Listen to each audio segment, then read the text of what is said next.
నమస్తే. తెలంగాణలో ఒక ఆసక్తికరమైనటువంటి పరిణామం జరిగింది.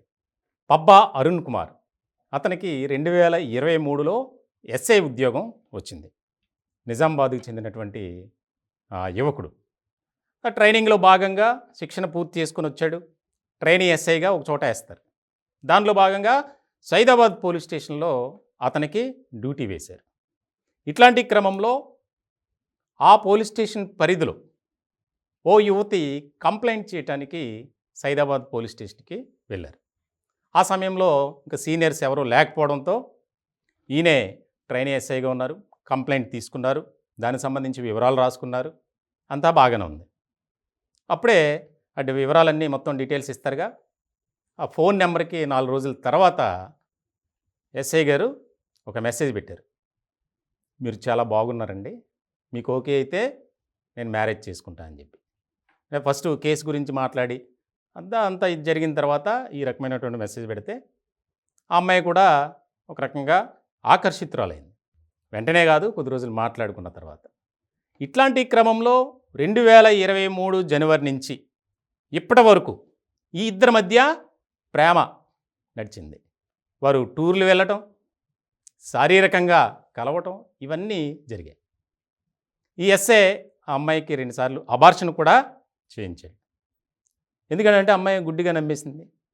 ఎస్ఐ కూడా నువ్వే నా ప్రాణం, నువ్వే నా సర్వస్వం, బంగారం సింగారం అన్ని మాటలు వాడాడు.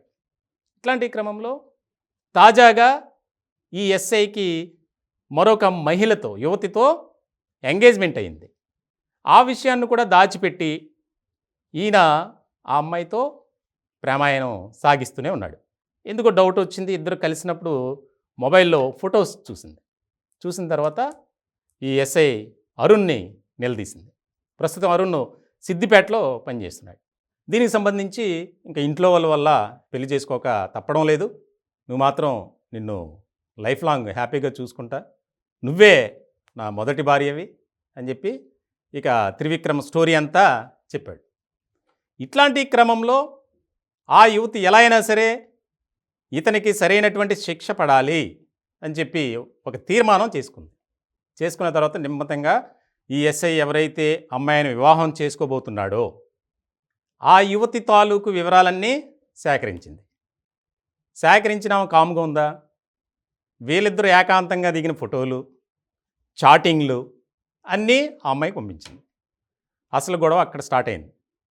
అమ్మాయికే కాదు, ఆ పెళ్లి చేసుకునే అమ్మాయికి సంబంధించినటువంటి తల్లిదండ్రులకి, బంధువులందరికీ పంపించింది నెంబర్లు గ్యాదర్ చేసి. దీనికి సంబంధించి పెద్ద వివాదం.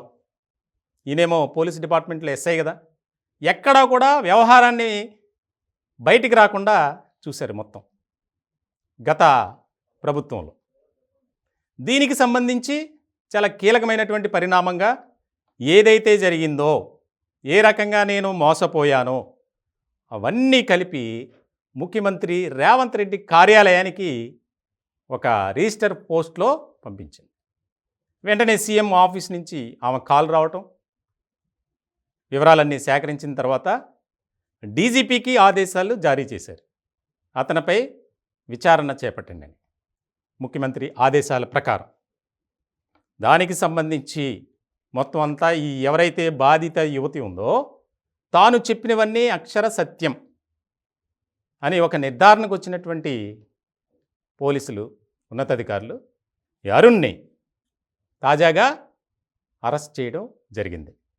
అటు పెళ్ళి చెడిపోయింది, ఇటు ఉద్యోగం కూడా పోయింది. కానీ ఇక్కడ ఎవరైతే ఈ అరుణ్ ఎస్ఐ మీద పోరాటం చేసిందో ఆ అమ్మాయిని ప్రతి ఒక్కరూ మెచ్చుకుంటున్నారు. ఎందుకంటే సమాజంలో ప్రేమ పేరుతో ఏ రకంగా ఇలాంటి మోసాలు జరుగుతున్నాయో మనం చాలా చూస్తూనే ఉన్నాం. కానీ ధైర్యంగా ఈ అమ్మాయి నిలబడటం అనేది ఇక్కడ చెప్పుకోదగ్గ విషయం.